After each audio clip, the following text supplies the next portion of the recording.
everyone, it's Laura, and today I'm here to talk to you about yours truly.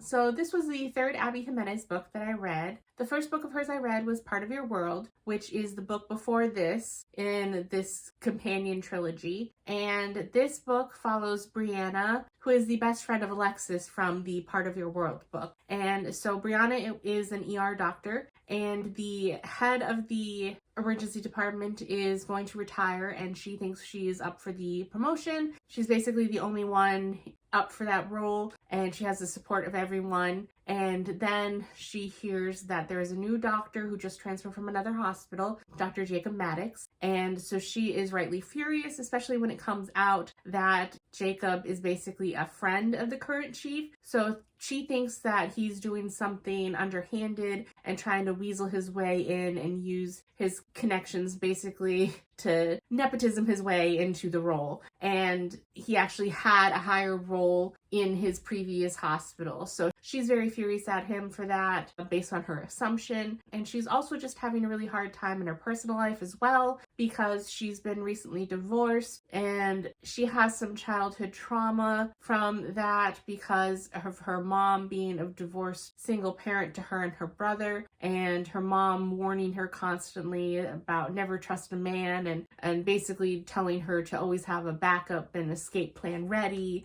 don't combine bank accounts, have an emergency fund, have someplace else to live, all that stuff. And she had basically still found it in her to love her ex-husband fully, and the fact that he cheated on her hurt her very deeply, and it basically traumatized her and caused her a lot of pain. So she's going through a lot. And after her divorce, she basically had to move back into her childhood house, and it's very outdated, and it just feels like a massive step backwards for her. And her brother is sick with a kidney disease, then he needs a transplant, and then all of that with the Dr. Jacob stuff happening, it was kind of a perfect storm. And she ends up being very rude and hostile to Dr. Jacob Maddox when she first meets him. And it's kind of understandable because the interactions they have aren't the best. But then you see things from Jacob's perspective, and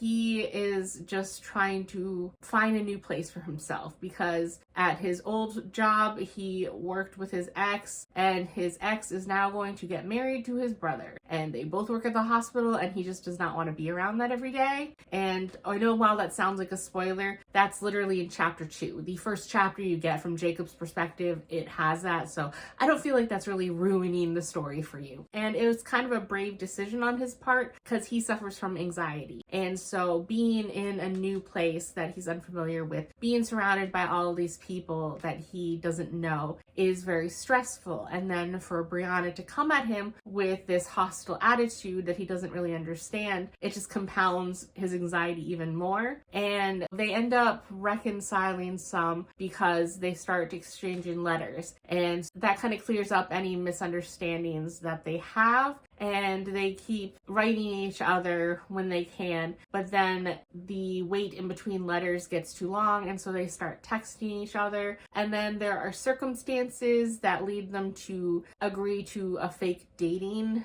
situation, and then real feelings become involved, which is difficult in this situation. I normally really kind of like a fake dating trope, but here it feels extra heavy because of her history. Brianna is very against feeling any romantic feelings, and she doesn't want to get involved in another relationship, and rightly so, while Jacob is trying to be supportive of his brother because he's hurt by his breakup, but at the same time he recognizes at this point that his ex wasn't really supportive of him and his anxiety, and how she was very extroverted and put him in a lot of uncomfortable situations and never really seemed to understand his needs. And so as a fake girlfriend, Brianna is even better at understanding him than his ex of multiple years. She basically recognizes that if they go to a new restaurant or something, she has to tell him what the restaurant is so he can look at the menu online ahead of time to decide what he wants. And like he comes to meet her at a different place at one point,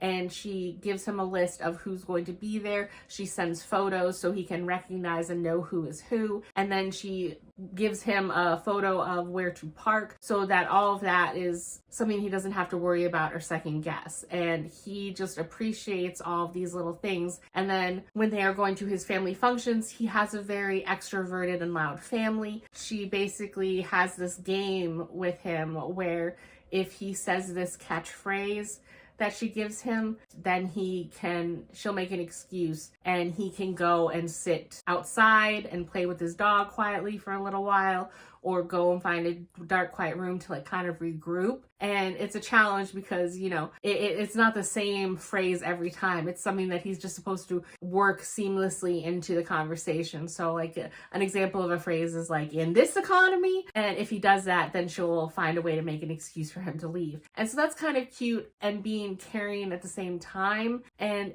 I really like their dynamic in that. And it's very sweet on so many levels, and seeing them open up to each other and how quick they are to feel comfortable in each other's presence. But what I didn't like is that there is a big miscommunication trope in here, which frustrates me to no end, because Jacob is trying to be the better person, and so he still goes to family functions with his ex and his brother. And with Brianna and Jacob being a thing right now, he ends up having a conversation with his ex, and Brianna overhears it and assumes that he wants to get back with his ex, and she gets hurt and upset about it, and she starts extrapolating all of this information off something she overheard. And that just really frustrates me when people don't address something and then just let their thoughts run wild with it like that. And I can't even claim that I'm immune to this or anything. I sometimes think of these doom scenarios in my own mind about certain things, and if I make this decision, what if this happens?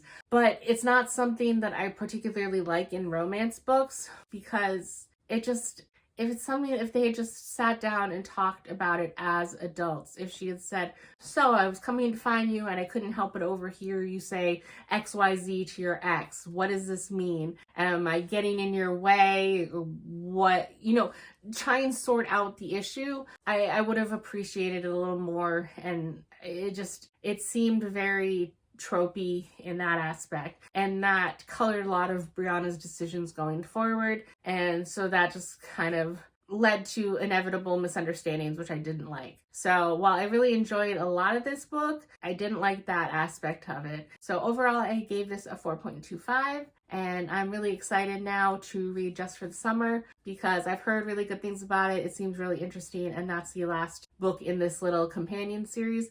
And I'm not really sure who it's about, because I thought in this one, obviously, this is Brianna, Alexis's best friend. And I think a traveling nurse is one of the main characters in Just for the Summer. So I don't know who it is, if it's just somebody who was mentioned in passing in this book or the first book. I don't know, but we'll see, I guess. So I'm very happy I read this, and I am going to hold on to it, and I'll have to find room for it on my shelves somehow. But another great book by Abby Jimenez. So that's it for this video, and I will see you in the next one.